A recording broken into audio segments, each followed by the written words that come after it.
തുർക്കിയുടെ തല പിളർക്കാൻ തന്നെയാണ് ഇന്ത്യയുടെ തീരുമാനം. അതുകൊണ്ട് തന്നെയാണ് ഇന്ത്യ തുർക്കിക്ക് ചെക്ക് വെക്കാൻ തീരുമാനിച്ചത്. നമുക്കറിയാം, നമ്മുടെ ശത്രു രാജ്യമായ പാകിസ്ഥാന് ആയുധങ്ങൾ നൽകിക്കൊണ്ട് തുർക്കി നമുക്കെതിരെ വലിയ രീതിയിലുള്ള നീക്കമാണ് നടത്തിയത്.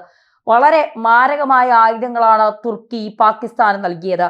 അതുമൂലം ഇന്ത്യയെ വലിയ രീതിയിൽ ബുദ്ധിമുട്ടിക്കാൻ പാകിസ്ഥാൻ ശ്രമിച്ചു. പക്ഷേ ഇന്ത്യയുടെ ആയുധ ശേഖരണത്തിന് മുന്നിൽ, അല്ലെങ്കിൽ ഇന്ത്യയുടെ പ്രതിരോധത്തിന് മുന്നിൽ, അല്ലെങ്കിൽ ഇന്ത്യയുടെ തിരിച്ചടിക്ക് മുന്നിൽ പാകിസ്ഥാന് മുട്ടുമടക്കേണ്ട അവസ്ഥ വന്നു.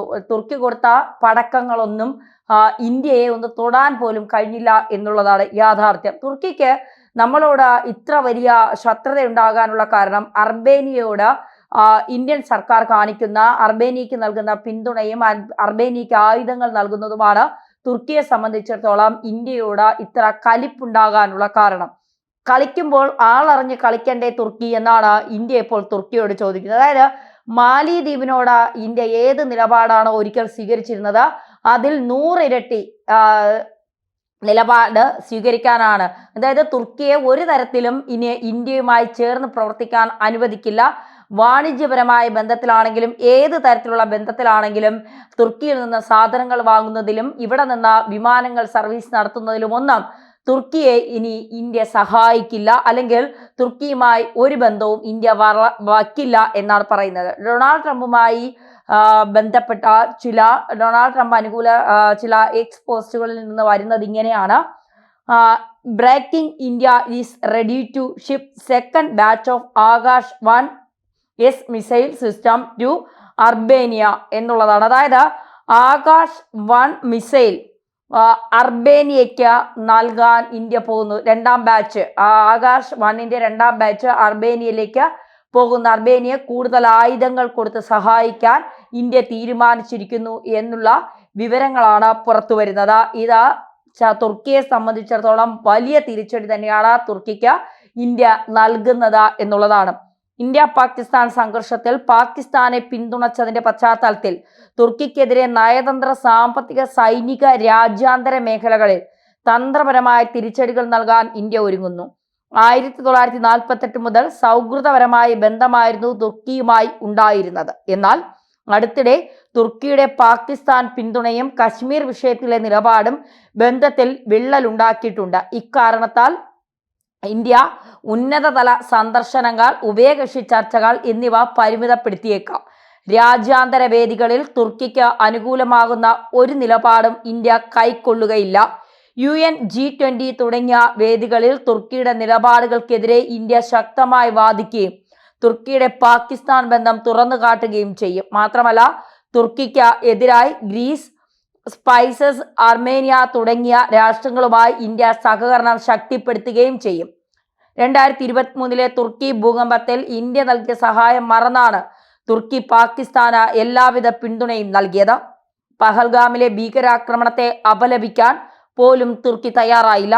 സംഘർഷമുണ്ടായ ഉടൻ പാകിസ്ഥാന് ആയുധങ്ങൾ എത്തിക്കുകയും ചെയ്തു. പാകിസ്ഥാന് ഡ്രോണുകൾ നൽകിയതിൽ പ്രതിഷേധിച്ച ഇന്ത്യയിൽ തുർക്കി ഉൽപ്പന്നങ്ങൾ ബഹിഷ്കരിക്കാനുള്ള ആഹ്വാനങ്ങൾ ശക്തമാണ്. 2019 ഇന്ത്യ തുർക്കി വ്യാപാരം $7.8 ബില്യൺ ആയിരുന്നു.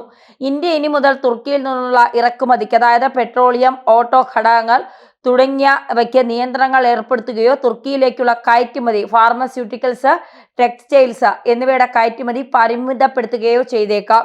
തുർക്കിയെ ചേർക്കുന്ന ഗ്രീസ്, സ്പൈസ് തുടങ്ങിയ രാഷ്ട്രങ്ങളുമായി സൈനിക സഹകരണം വിപുലീകരിക്കാനാണ് ഇന്ത്യയുടെ ആലോചന. ഇത് തുർക്കിയുടെ പ്രാദേശിക സ്വാധീനത്തെ ചെറുക്കും.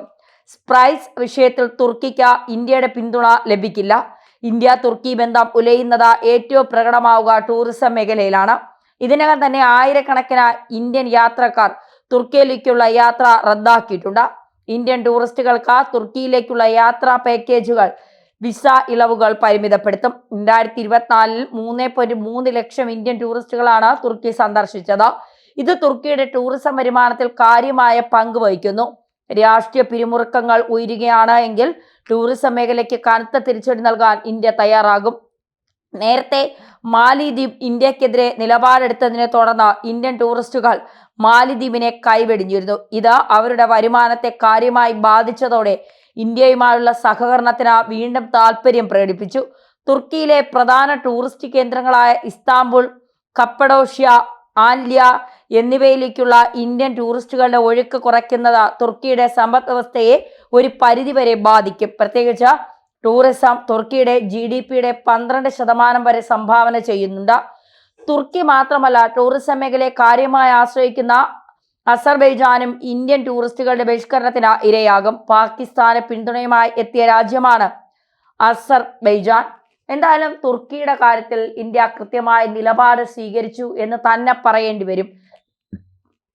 നമ്മുടെ ശത്രു രാജ്യത്തെ സഹായിക്കുന്നതിനായി, അല്ലെങ്കിൽ ശത്രു രാജ്യത്തിന്റെ ഭീകരവാദികളെ നമ്മൾ ശത്രുക്കൾ എന്ന് വിളിക്കുന്നത് പാകിസ്ഥാനെയോ പാകിസ്ഥാനിലെ ജനങ്ങളെയോ പാകിസ്ഥാനിലെ പട്ടാളത്തെയോ അല്ല, അവിടുത്തെ ഭീകരവാദത്തെയാണ് നമ്മൾ ശത്രുക്കളായി കാണുന്നത്. ആ ശത്രുക്കളെ സഹായിക്കാനായി ഇന്ത്യയുമായി വലിയ ബന്ധമുണ്ടായിരുന്ന തുർക്കി ഒരു മുസ്ലിം രാഷ്ട്രമാണ് പാകിസ്ഥാൻ എന്ന പരിഗണന നൽകിക്കൊണ്ട്, അതായത് ലോകത്തെ മുഴുവൻ മുസ്ലിം രാഷ്ട്രമാക്കി മാറ്റാനായി ശ്രമിക്കുന്ന തുർക്കി പാകിസ്ഥാന്റെ ഭീകരവാദത്തെ വളർത്താൻ ഏത് വലിയ രീതിയിലുള്ള നീക്കങ്ങൾക്കും തയ്യാറാണ്, എന്തും സംഭാവന ചെയ്യാൻ തയ്യാറാണ്. സാമ്പത്തികമായും ആയുധപരമായും പാകിസ്ഥാനെ സഹായിക്കാൻ തുർക്കി തയ്യാറാണ് എന്നുള്ള നിലപാട് സ്വീകരിച്ച തുർക്കിയോട് ഇന്ത്യ ഒരു തരത്തിലുള്ള മമതയും കാണിക്കില്ല എന്നുള്ളതിൻ്റെ ചില നടുക്കുന്ന തെളിവുകളാണ് പുറത്തു വരുന്നത്.